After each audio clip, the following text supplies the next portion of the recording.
Përshëndetje të gjithëve, sot jemi këtu në ambientet e shoqatës së gjatë për të diskutuar një tjetër temë informuese rreth aktiviteteve të organizatës Mujahedina. Në datën 23 korrik shënohet përvjetori i botimit të parë të gazetës Mujahedi, organi mediatik i organizatës Mujahedinëve i publikuar për herë të parë në vitin 1979. Unë jam Aldo Syllolari, një gazetar i pavarur me aktivitet në Shqipëri, një aktivitet mediatik që është përfaqësuar për gjatë 11 viteve të një eksperiencë mediatike në Shqipëri dhe Shtetet e Bashkuara, por gjithashtu dhe një aktivitet aktivizmi në shoqatën e gjatë.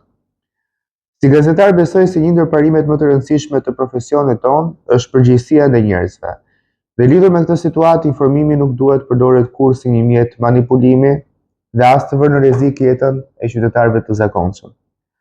Sipas dëshmive dhe burimeve të publikuara ndër vite, në periudhën e botimit të parë të kësaj gazete e quajtur Mujahedi, organizata e Mujahedinëve të popullit përdori një punëtor të ri, i quajtur Abaz Zamani, dhe pa e informuar për natyrën politike të aktivitetit ku po përfshihej. Ai është vendosur të mbante dhe të shfaqte fotografi të Masud Rexhavit në një kohë kur klima politike ishte tepër e tensionuar. Si pasojë e kësaj situate, Abaz Zamani u përball me protestues dhe humbi jetën.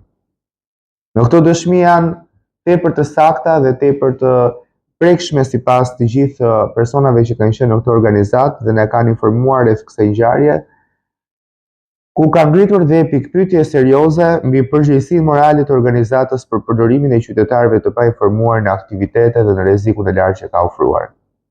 Por ky nuk është rasti i vetëm që është përmendur në raportime dhe këtë dëshmi që folëm. Gjatë viteve të mëvonshme janë publikuar akuza se organizata e Mujahedinëve ka rekrutuar gjithashtu dhe një numër ish ushtarakësh iranian që kishin qenë robër lufte gjatë konfliktit Iran-Irak.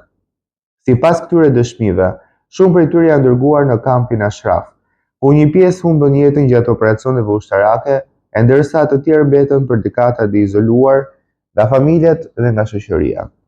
Këto pretendime janë trajtuar në raporte, dëshmi të ish anëtarëve dhe në materiale të ndryshme tashmë publike. Nga ana tjetër, organizata e Mekut i ka kundërshtuar vazhdimisht si pjesë e këtyre akuzave dhe ka mbrojtur dhe qëndrimin e saj.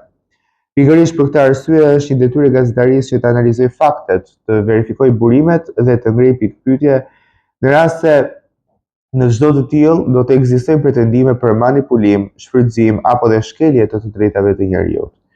Historia na kujton se organizatat politike apo ideologjike nuk duhet të përdorin kurrë qytetarët si mjete për qëllimet e tyre dhe çdo jetë njerëzore ka vlerë dhe çdo individ meriton të informohet plotësisht për rreziqet që mund të përballet. Unë do të vazhdoj të raportoj mbi këto çështje duke u mbështetur në këto dokumenta, dëshmi apo fakte të verifikueshme, sepse gazetaria ka vetëm një detyrim kryesor, të mbrojë interesat e qytetarëve dhe ndjekësve. Faleminderit.